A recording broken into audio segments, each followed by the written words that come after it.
welcome to On the House Reviews and Podcasts, a place where we review movies, TV shows, and video games because, hey, whatever we want to talk about's on the house. Joining me today is Dave, Hey. Lynette, Hello. and Kiki.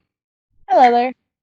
And, folks, I'm really excited to announce we have a special guest today. She's the host of Old School Lane and someone who's had far more success on this podcast form than we will ever achieve. So join me in welcoming Patricia. Hi, everyone. And no, I wouldn't say that I'm really massively successful in my podcasting. I've just done it much longer. And I would say that I just have mediocre results, but people like it for some reason. I'm just lucky. I was building you up there. I mean, the first time any of our podcasts will break 3-digit viewers, we're breaking out the champagne. That's true. Yep. Well, folks, today's topic is actually going to be the first video game that we're covering on this channel that's not from a junk drawer edition. So, what game is that, you're asking? Unless, of course, you saw the title, in which case you already know. We are taking a look at the Sega Genesis Aladdin adaptation, which is, believe it or not, actually the third highest selling game for the Sega Genesis. Now, if you had a Super Nintendo, you may be familiar with an Aladdin game, but due to how video games worked at a time, Nintendo got a completely different version than what Sega got, and later on the PlayStation 1 got another game, but that didn't quite follow the movies at all. It was more its own thing. So, everyone, let's just kind of dive in to what your thoughts are on the game itself and what your history is with it. Let's go ahead and start with our guests. All right. Well, I literally had never played the game before until, God, maybe I just tried it maybe 2 days ago because you told me, hey, we're doing a podcast on the Sega Genesis Aladdin. I'm like, oh, I'm more familiar with the Super Nintendo version of Aladdin, but maybe I'll give it a whirl. But I played it briefly, and then afterwards I didn't even have time to finish it, and then I just watched the rest of it on a YouTube video, and then I saw your stream. So I think I have a clear idea on what my thoughts of it are. Okay.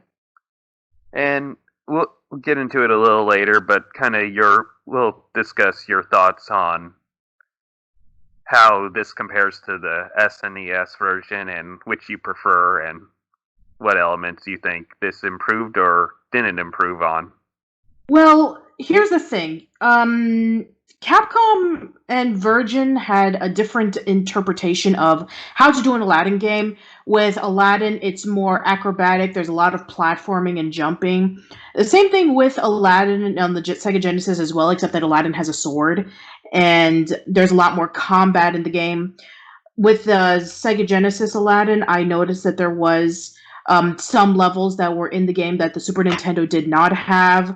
Also, I remember that the Sega Genesis version of Aladdin had the advantage of some things, I'm sure you'll get into it later, that the Super Nintendo version did not, which you could definitely tell when looking at the sprite work. Mm-hmm. So I think that each of them have their pluses and minuses. I just noticed that when playing through both of the games, the Sega Genesis version is way harder than the Super Nintendo version. Oh my goodness, wow. Yeah, I mentioned this pre-recording, but when I went to replay this game, it's probably been about 5 years since I've done it. I remembered, oh shoot, this is a lot harder than I remember. I used to be pretty good at this. What happened? And Lynette, since you're the reason and I know about this game in the first place, why don't you go next? Wow, I'm the reason you know about this game in the first place? I did not know that.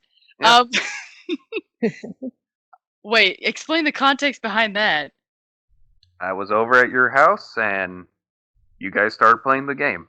Oh, okay, gotcha. That, you know what, that totally makes sense. But basically, me and Matthew, we sort of grew up with the game.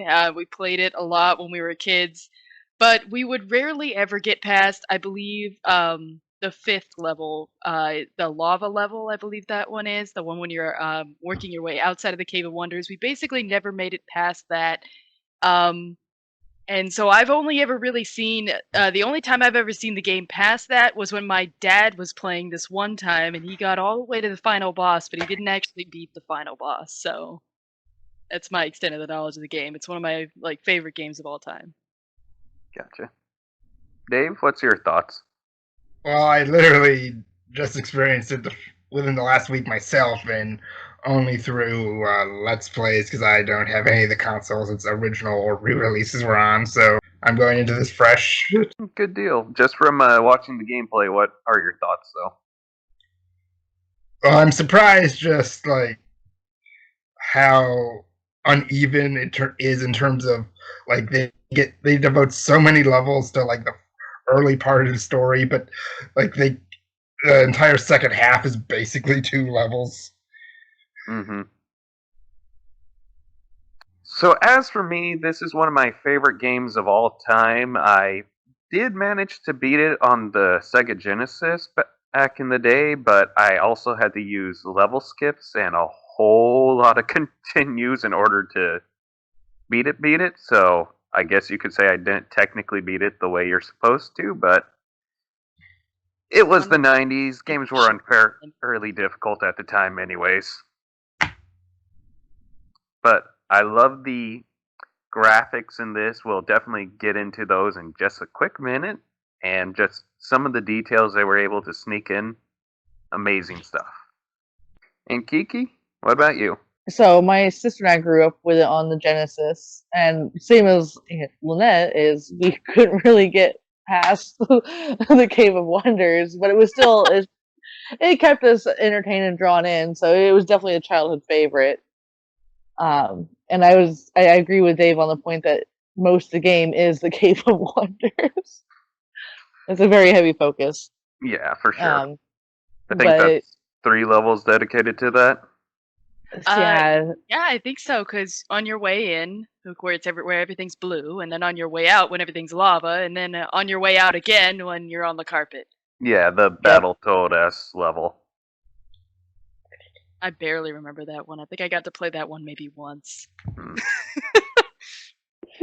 Yeah, I think that it's a very similar thing with the Super Nintendo as well. You get into the Cave of Wonders and you're just trying to explore and get to the lamp. Second one, Abu picks up the gem and the whole place is essentially lava. Then the third level is essentially that you're riding on the carpet and you're trying to escape. So it's more or less the same, except that there are some stock differences, obviously. Mm-hmm. And well, folks, we're going to get into just what made this game so special, starting where it all begins in the development. Now, this game was developed by Virgin Games. They're the same company that did the Jungle Book adaptation for the Sega Genesis, if you remember that. But the story of how they came about developing this game was quite different. For one, they weren't the first studio hired to work on this game. Disney had originally hired a different studio. The name escapes me at the moment.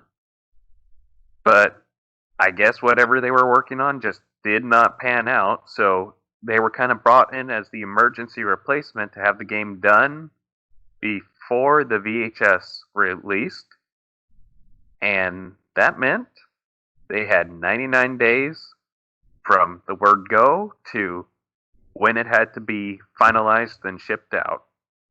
You know, that actually sounds really interesting, considering that there were so many other games that had to be done by a deadline. Like, if you remember Fantasia, that was done by Infogrames, also had to go through like a similar scheduling crunch where they had to release the game around the time when the VHS tape came out. And well, we already know how that turned out, that most people critique Fantasia as like a really awful game.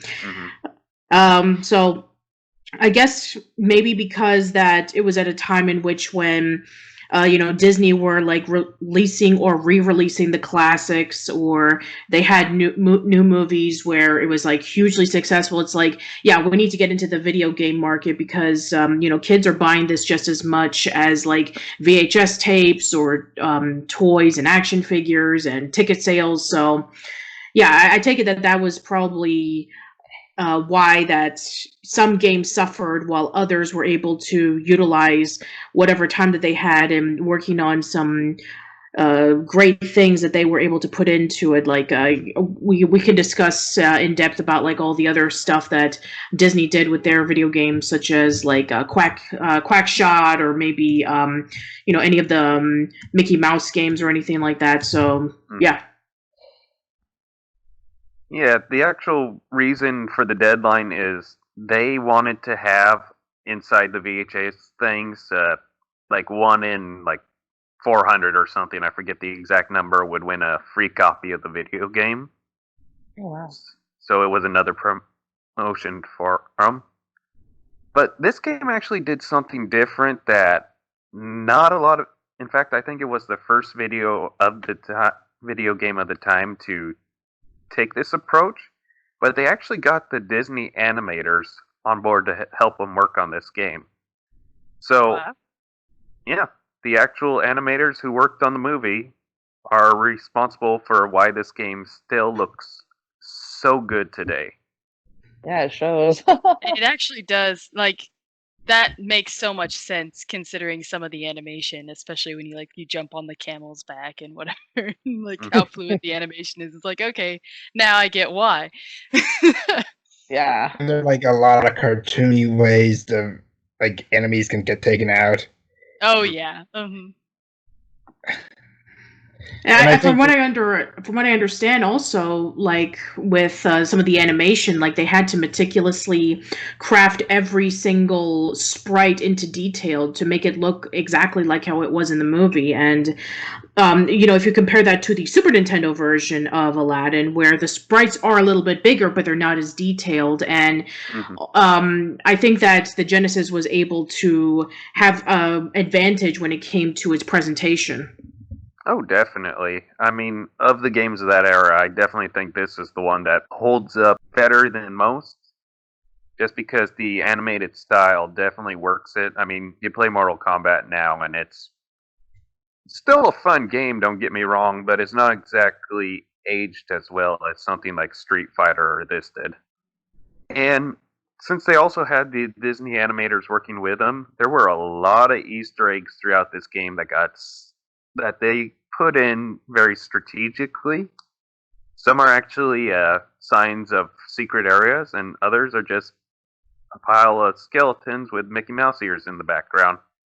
Oh yeah. I'll say my personal favorite is on the second level, there's a clothesline hanging, and one of them is Mickey Mouse ears. And you gotta Oh, stand in an exact spot, but if you look up, it'll actually give you an extra life. really? Ooh. Yeah, it's like you gotta be perfectly placed Mhm. in order for it to happen, but it's just one of those added details that they snuck in, say, with Sebastian in chains in the prison. Oh, I like how when you turn it on in the Sega logo, the genie shoots Iago. Oh, yeah. The genie's essentially in a track referee suit, firing the gun to start, and then Yago just comes crashing down. yeah, but he also does that scream. Mhm. Squawk. Well, let's move on to just talking about the game itself. Yeah, I think that when looking at the levels conceptually, they're very similar with the Super Nintendo version. You have Agrabah, you have the Cave of Wonders, you have the palace, and you have going into the genie's level and flying around the magic carpet. But there are some levels that are not in the Super Nintendo version. Like there's the Oasis, like the level where Aladdin's like walking around like towards the desert. It's the place where Genie took Aladdin after they left the Cave of Wonders, and he was going to turn to Prince Ali. So and also the fight sequences are different as well.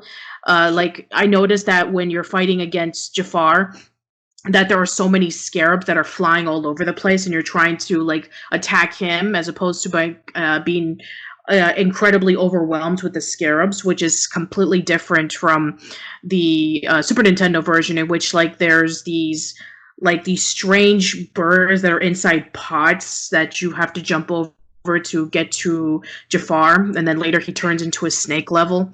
So yeah, I think that going into like the levels that I remember, you have to really time your strikes well with your sword because the guards can also strike just as hard. Mhm. And if you're not careful, especially with platforming and jumping, you can offset your jump to where you die or you get severely injured. Yeah, definitely. Especially the Cave of Wonders level. What made that so hard is there's a lot of. Well, there's a few leaps of faith that you have to take, which is never my favorite part in any video game. And two, there's some small platforms you gotta hop on there. Especially in the lava level. Hmm. There's oh my word. That's I think what ended the game for me the majority of the time was trying to land on some tiny or impossibly far platform. Hmm. Yeah, you have to jump right at the edge. Yeah. You lose all your continues doing that. Yeah. But going back to the first level, it's kind of the basic Agrabah introduction street market. It's essentially the one jump scene in the movie.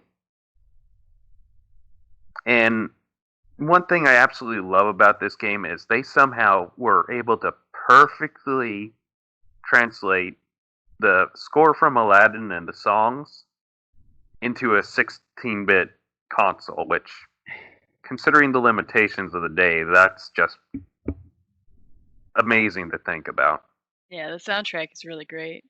Yeah. Yeah. And not all of the songs were able to sound like really tinny. Like, if you were to like listen to like other Sega Genesis soundtracks in which like they kind of sound like really tinny, or you can definitely tell that it was done with like certain instruments that just kind of sounded like really compressed. So I could say that they were able to do a pretty decent job with what they were given at the time. And also another thing that is to be commended is that they actually utilize a lot of songs from the movie, as opposed to the Super Nintendo, in which most of them they had to actually make up, probably because they didn't have the rights for it. But I mean, we know for sure that this particular studio working with the animators had a lot more access to Disney's archives than the Capcom version. I'm sure it was some deal that was worked out, but it's very much interesting since there's two versions of this game, seeing just how you can take it different ways. I mean, you have to understand that this was during the 16-bit war. Sega Genesis and Super Nintendo were fighting against each other to see which one was the better console. And 16-bit arcade graphics. You can't do this on Nintendo Genesis does. 16-bit sports action. You can't do this on Nintendo Genesis. Does. Genesis. Does. Genesis. Does. Genesis. Does. Genesis does. Get Joe Montana free, Pat Riley free, Buster Douglas free, Super Monaco GP free, or Collins free. Genesis does. What Nintendo? of course, there's also other consoles like the TurboGrafx 16 and the Atari Jaguar and all that stuff. But essentially, back around the early to late 90s, it was Super Nintendo versus the Sega Genesis. And they were trying their very best to upstage each other. And one of the advantages for Sega was they did a lot of stuff with Disney. You already talked about the Jungle Book, and there's also the Lion King. And with Aladdin, they were able to work with actual Disney animators. They were able to do the music, and they were able to recreate the scenes from the movie into the game, as opposed to like the Super Nintendo, in which they had to make up a lot of their games. They had to recreate their own sprites. Gameplay was different. There were even some levels that were not even in the movie that were put into the game. Like, if you ever play the Super Nintendo version, like, after you're done with the genie level, Abu, he falls out of the magic carpet and lands himself in a pyramid, and you have to find Abu, and that level was not in the movie at all. And you have another level that is just jumping straight over from Aladdin and Jasmine flying in the carpet to immediately going into the castle, as opposed to like he was like shot out into like an icy location. So yeah, I mean they the Super Nintendo version did take a lot of creative liberties, while as the Sega Genesis version, it's more in line with the movie, although it does have its creative liberties as well. An ice level sounds pretty cool, like considering that most of Aladdin is in the desert. Yeah, yeah. I think that with the levels that were featured is that in the Sega Genesis version, the levels are what I feel are longer, probably because it's a little bit more difficult. But if you can be able to time it just right in the Super Nintendo version, you can beat the level in like at least less than 5 minutes. While in the Sega Genesis levels, you have to take your time with it because of the platforming and the combat. Mm-hmm. If you don't know what you're doing, you will definitely die. A What lot. was the context of the ice level? Is that like some? No, cheat I mean, there is jump up, no or- there is no ice level. I'm talking about like they never had one, which I'm surprised that they didn't because that was in the movie. But yeah, with with the Super Nintendo version, it just goes straight from them flying in the carpet all the way until the palace. They never put in an ice level. I would have liked it if they did.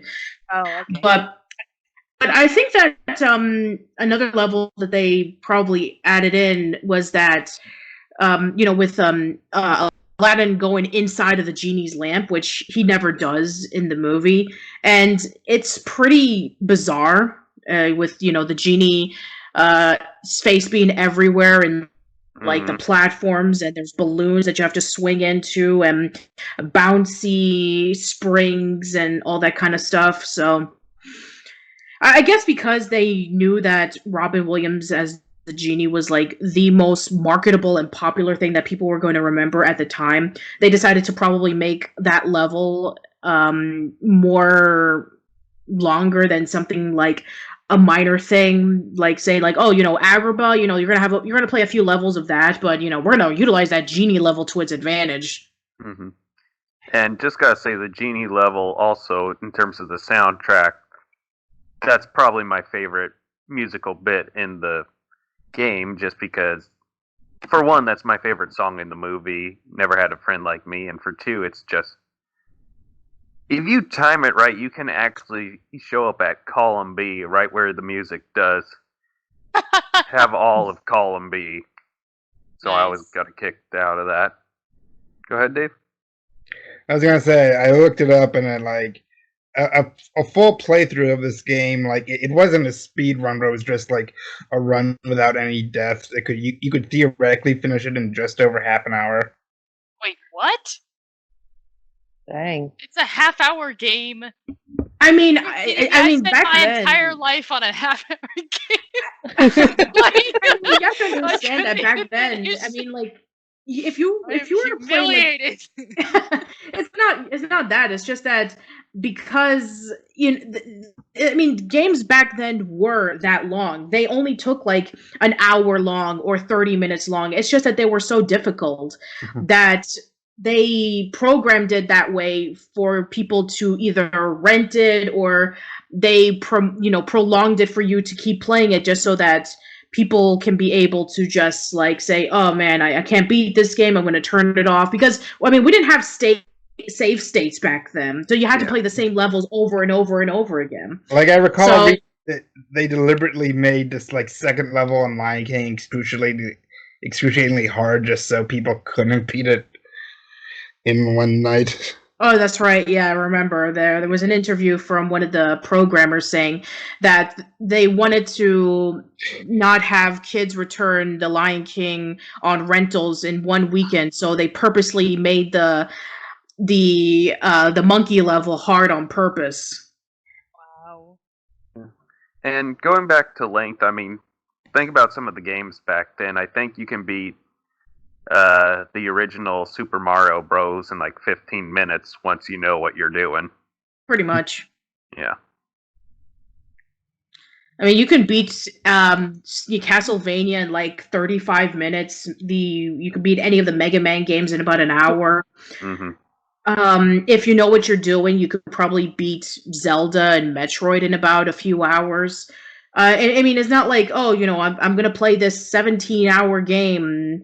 I mean, unless of course it's like a Final Fantasy or a Dragon Quest, then sure. But Or a Kingdom Hearts to be relevant. yeah, very true. That's very true indeed. But yeah, games back then were very short, considering that they were programmed to be hard so that people can be able to keep them longer, and also the fact that there was no save states back then. So, I mean, it seems like when we were kids that, oh man, playing this game is taking forever. But when you look at a video of some guy or some girl playing the game and they actually know what they're doing, it's like, oh, really? That only took that long? What?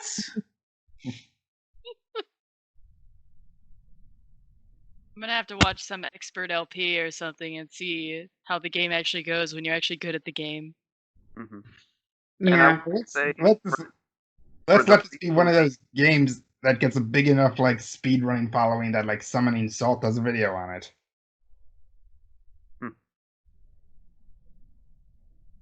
And I will say, for people looking to play this game, it's currently available on the current consoles in a re-release package. They have both the original version and a slightly cleaned up version of it, as well as Game Boy versions of the game as well. No, I'm actually surprised at this because I know a few years ago Capcom did release some of their games on like Steam and the Nintendo Switch and other consoles. They were doing the Disney Saturday afternoon package where they released Darkwing Duck and Tailspin and Chip 'n Dale Rescue Rangers and all that stuff. And I mean, I was like, okay, well, that makes a lot of sense because it was all done by Capcom. But then when I heard the news about, like, oh, we're going to release Lion King and Aladdin on these platforms, I'm like, really? Is this to tie up with the upcoming remakes? Because, I mean, that's the only explanation I can think of because, Virgin, I don't think they're even around anymore for, like, making games. I mean, maybe the stores are, the Virgin stores where you buy your CDs and all that kind of stuff, but I don't think like the game company itself is around anymore. I was actually surprised when I heard that announcement. Well, I think often when game companies go under, like a lot of times, a lot of the employees go do the same different one. It's the same at principle, I think, with that SpongeBob Battle for Bikini Bottom remaster that's coming soon. Yeah, that was Like, that was a surprise too. The company that produced the original went down, but I think a lot of the employees that were there went to the same like different branch later. Yeah.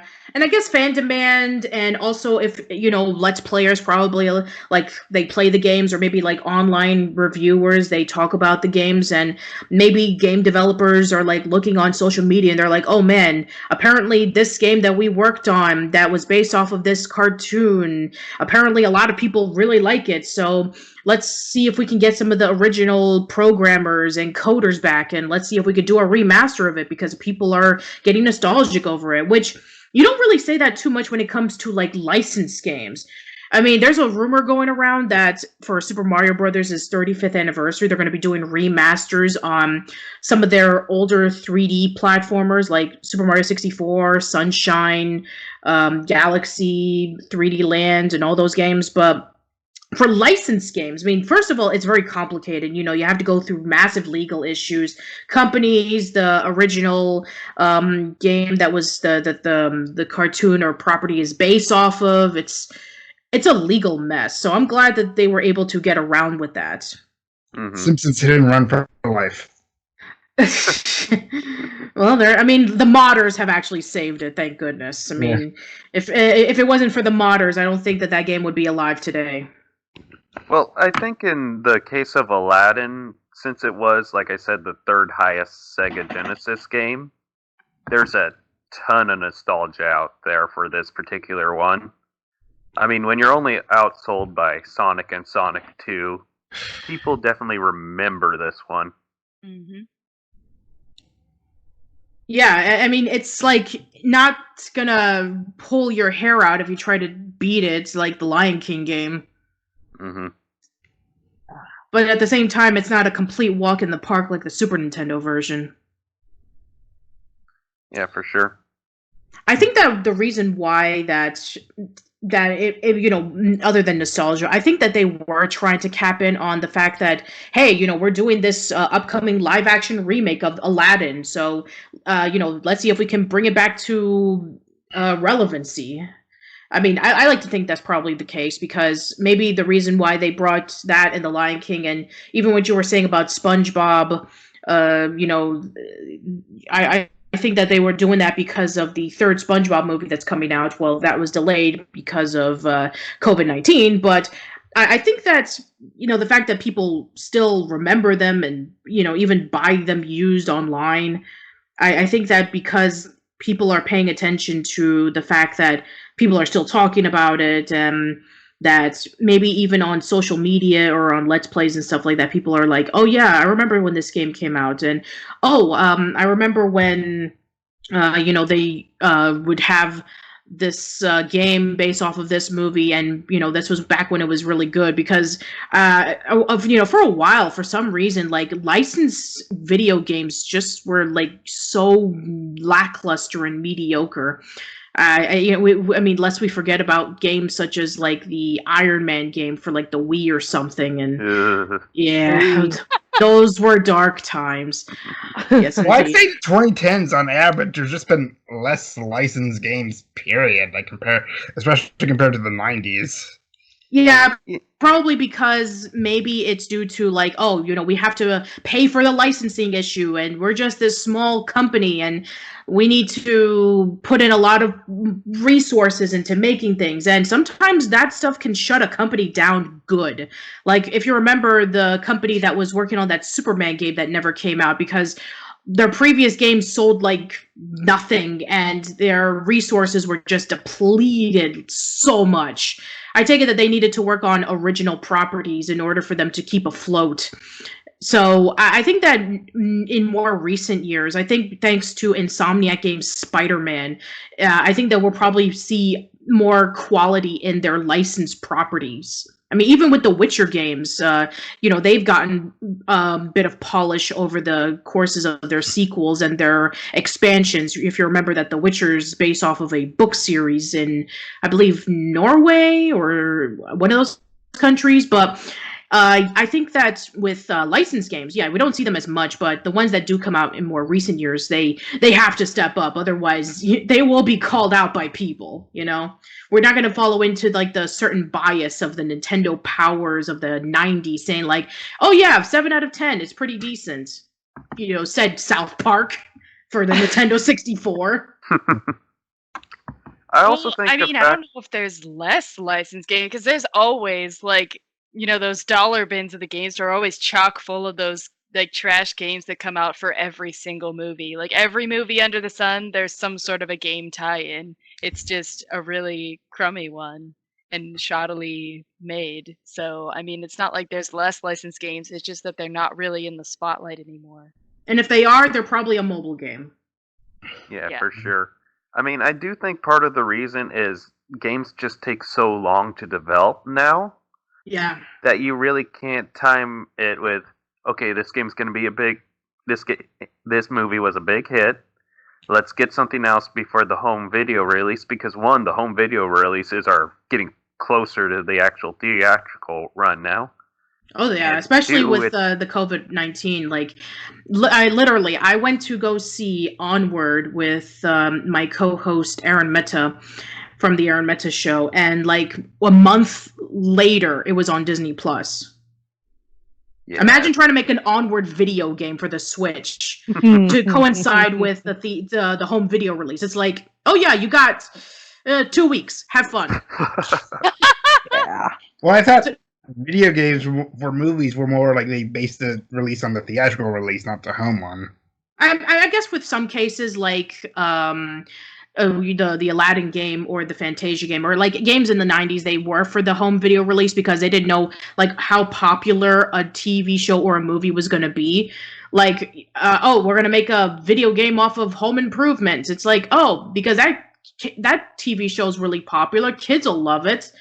There's like so many weird ones. Like there's Mighty Max, and there's there's so many to count, like it's not even funny. But I think in more recent years, yeah, they definitely want to release it on the theatrical run. That way they can be able to like utilize the relevancy for all it's worth. And sometimes they succeed. Most of the times they don't.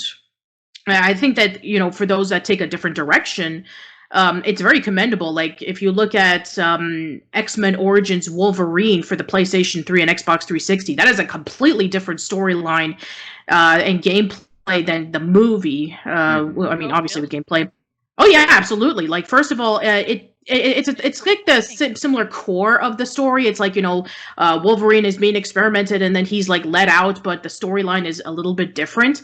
But the game is actually more remembered than the movie because the gameplay is very brutal and violent. Like you can be able to rock pool. I don't know actually. I have to look back into it, but oh my god, that Deadpool character, Ryan Reynolds, you'll see better days. But no, I think that with licensed games, yeah, I think that there is a bit of a pressure of trying to make it like really decently to coincide with it. I think that's why some franchise games like the Lego games, they're done really well. Lego Indiana Jones, Lego Star Wars, Lego Harry Potter, Lego Marvel, Lego DC, they're done really excellently.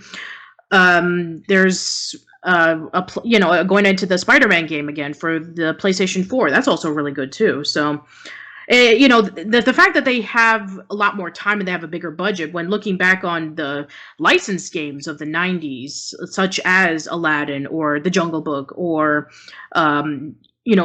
Adventures of Mickey Mouse or anything like that, it just goes to show you how, wow, they were able to crank some magic out with a limited time, a limited budget, and maybe like 12 or 20 people, as opposed to hundreds. Yeah, for sure. All right, if everyone's good on that topic, you want to move on to levels we would add if they had the resources and time? Kiki, you want to start us off? So, what I would like to do, or would have enjoyed a lot more, is if they exchanged one of the Cave of Wonder levels and put an Prince Ahmed level in, and he could be one of like a boss you go against. If you remember, he's the one that was on the horse with the curly tail and was gonna whip the kids because they got in the way. That guy. Okay, I was like, I was like, who are you talking about? He was in there for like 1 second. I think the he horse would be with two rear ends. Exactly. Yeah. Not every day you see him. I just think that would have been an interesting, just for the exchange of so many Cave of Wonder levels. A little better balance and more parts of the movie included, and he could have made for an interesting boss with a whip in a 16-bit game. Yeah, for sure. Especially with the artwork. Like one of the stages. You know what? That boss would have made so much more sense than the first boss. The first boss was kind of random. He was just some sort of a big brawler guy with a bunch of knives, and it was like, okay. Or wait, not knives, the barrels? But, like, it was, I don't know, it was just like some random thug who happened to be stronger than the other thugs, and it would have made a little bit more sense if it was the horse with two rear ends. That's actually interesting because I remember in the Super Nintendo version, the first boss that you fight up against is the apple salesman. Really? Yeah. Yeah, you know that scene in which when Jasmine. More sense too. Yeah, like it was. In the first boss for the Super Nintendo version, that scene in which when Jasmine gives the apple to the little kid, and then the apple salesman grabs her arm and is about to cut it with a machete. So, essentially, Aladdin has to go off and fight the apple salesman by jumping on his head, and he has his machete and he's like swinging it all around. If you try to throw an apple, he'll slice it. So you have to plan it just right. That sounds much more inclined to the story than some random thug who throws barrels. Yeah. Yeah. Yeah. I mean, not that it's a bad boss. It would have made a little bit more sense if it was the prince guy. Yeah, I would have liked the fact they're working with the animators. Mm-hmm. Mm-hmm. It's actually funny because from the Sega Genesis game, apparently you could play as Abu in this game, but only like for bonus levels. So it's like, you know, let's take advantage of it. Let's have the genie where we have one level where when he sees Aladdin being taken by the guards and he's you know, being dropped into the ocean and he's drowning. Let's play as the genie where he has to save Aladdin, maybe like a quick little mini game right before he drowns for good, or you know, when he is being controlled by Jafar and he has to you know, build everything up, and maybe Aladdin can, it would be like a God of War like video level where we have Aladdin trying to climb up to the genie and trying to tell him to stop or something like that, or maybe like a pre-battle with Jafar when he is the most powerful sorcerer in the world, and you know, he tries to fight him, but he's like completely powerless and he can't take them down, and then he's flying over toward the ice world. We could have had that ice level that we were just talking about earlier. That would have been great. Like, you know, Aladdin trying to locate Abu and the magic carpet because they're frozen over in ice. And then we go over to the palace at the end. That would have been great. Yeah, that was actually going to be my idea, where what I would have done is have a level similar to the final Cave of Wonders level, where you're just trying to outrun this tidal wave of lava, only switch it up and have it be the castle rolling down at you. And instead of being on the carpet, I mean, you could be if you choose to, but make it more platformer-based level. And just one with a constant clock of, okay, need to keep moving. You don't have time to rest like you do in all the other levels. I would have wanted to have like based on the Prince Ali scene. Ooh, yes, that would have Yeah. been fun. It was like the one song. I mean, they did mention included, but they didn't. It wasn't worked into its original context. And Maybe playing, or actually, well, because I mean, you wouldn't really do a whole lot as Aladdin, but maybe as the genie, like, you'd do something with that. Yeah, I could maybe see that for sure. jumping up Yeah. on platforms that all the people in the parade are holding up, like. Mm-hmm. It definitely, I think that would have made a great Abu level. Wait, no, he's Oh, the yeah. elf He's the at that elephant. point. He's the elephant in the room in this case, but Maybe the level could have been like, you know how with Aladdin and Jasmine's level where they're in the magic carpet and they're collecting things in the Super Nintendo version. Maybe in the Sega Genesis version where Aladdin is trying to like please the crowd. Maybe he could have been like throwing coins, or maybe he could have been doing like some quick time events where he's trying to please the crowd, or maybe the genie is trying to do the same thing where he's trying to please the crowd and trying to get them excited about Prince Ali coming into Agrabah. There are such thing as Yeah. quick time events on Sega. I'm sure they I had mean- the technology for it. Yeah. I It guess. was ahead of Okay, their fair time. enough. Yeah. I think, yeah, because the first time I think I ever saw quick time events was like, maybe PlayStation 2. I don't even think that early, like PlayStation 3.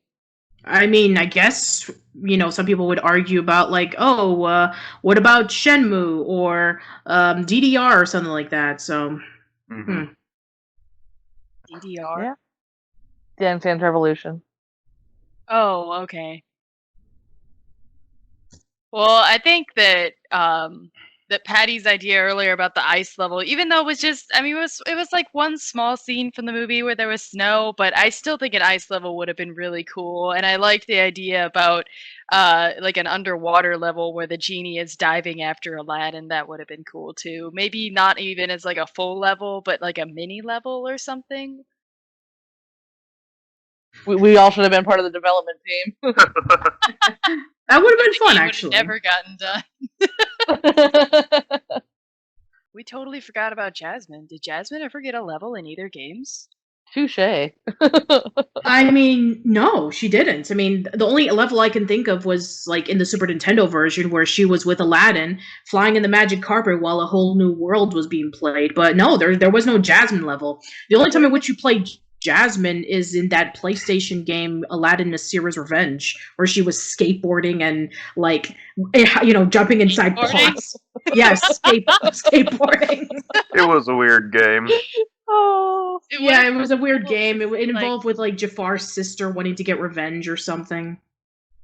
It would have been maybe cool what to they. see Mhm. a Prince Jasmine level where she has to escape out of the palace. Because remember, like her getting out into the streets, like she had to get past all the guards and all that stuff, jump over walls, and it would have been cool to see a level in that regard.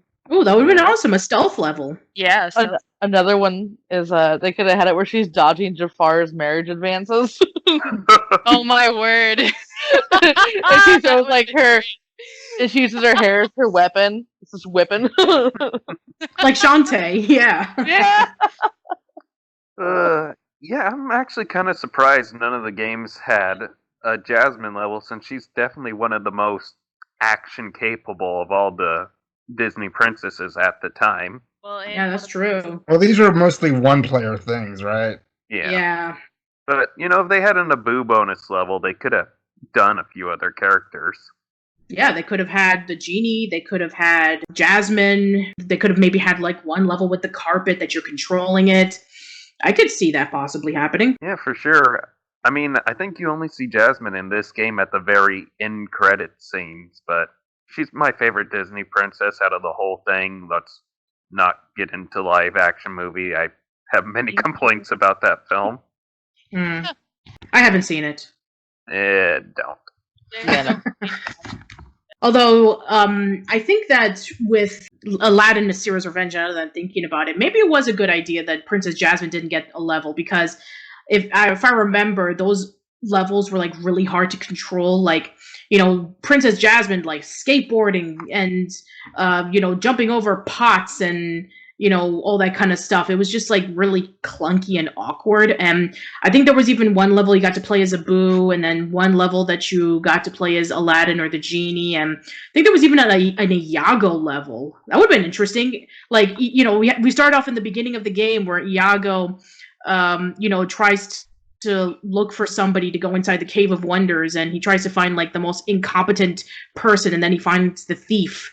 And maybe we could have had like a quest or something akin to like an RPG. I mean, and then we could have maybe had like a level where Jafar and Jasmine were at the palace, and we have Abu coming in, and he's like stealthily sneaking in. Going into Jasmine having a stealth level, we could have had Aladdin have a stealth level, trying to sneak in and try to grab the lamp. Yeah, for sure. Well, anyone got anything else before we move on? Well, folk, we're going to head on to final thoughts right now. As for me personally, I love this game. I still think it's one of my favorites. Yeah, there's a few issues with the camera, and the jumping's probably a little too precise, but if you grew up in this era, you're very used to that stuff. That's just what video games were at the time, so I definitely recommend check out the remastered version. It features a rewind feature, so you don't get near as many cheap deaths. You can just rewind and keep going at it. Dave, you want to go next?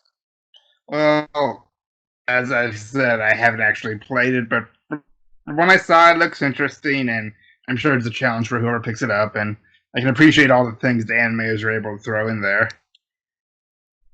Yeah, same here. As somebody who did not grow up with the game, and somebody who just like saw it for the first time, I definitely do appreciate all the work and all the accomplishments that they were able to pull off. So, good on them. As for like if I prefer it over the Super Nintendo version, that's really hard to say. Well, like I said, my experience with the game is limited because I pretty much only played like the first 5 levels, but it's still one of my favorite games. So So I would have to kind of go along with Lynette's as even though I was stuck in the beginning as a child of the game, it was very well done, regardless of the excessive beginning levels. And given the chance, I would play it all the time right now. Well, folks, that wraps up this podcast. As always, before we go and say goodbye, we just want to give a little tease to next week's episode. It's Dave's pick next week, so Dave, what do you got for us? Okay, so next week we're going to go back to the 80s and cover a lesser-known slasher film that hasn't interesting behind the scenes history, and I won't tell you what it is. I'll just leave the drapes over your eyes for now. If I know you, I think I know exactly what it is. And folks, I just want to thank all my co-hosts for joining me, especially our guest co-host, Patricia. Thank you for having me. You can find me on facebook.com/oldschoollane, youtube.com/oldschoollane. I'm on Twitter at Patty_B_Miranda. I post my podcast on Spotify, Anchor, Google Podcasts, Apple Podcasts, Overcast, Radio Public. I post my new stuff over there first, and I post it on YouTube a few days later. I've been archiving my old stuff 5 days a week. So if you're interested in checking me out, then yeah, go for it. Lynette? Yeah. Sorry, I Dave? had no idea what to say. Just general goodbyes. Farewell. And Dave and Kiki. Auf Wiedersehen. And folks, I've been Clancy. Thank you for checking out our podcast. Remember, we upload new videos every Wednesday. You can find us on iTunes, Spotify, Google Play, SoundCloud, and YouTube.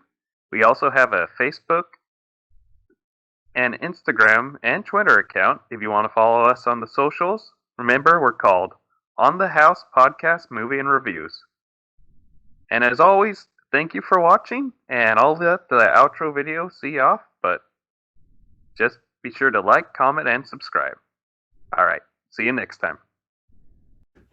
Hi folks, Clancy here.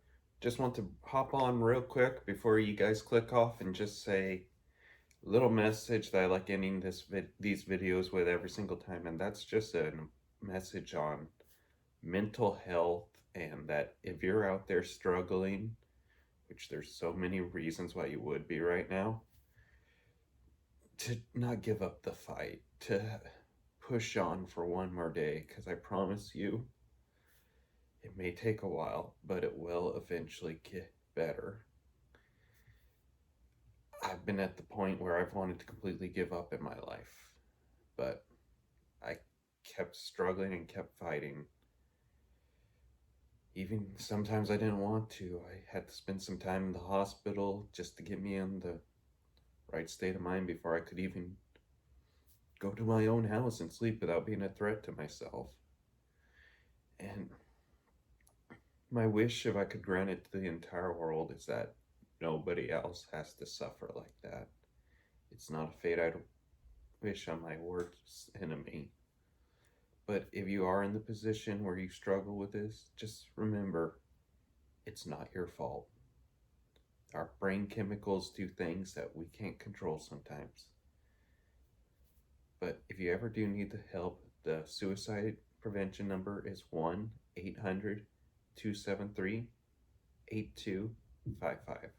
Again, it's 1-800-273-8255.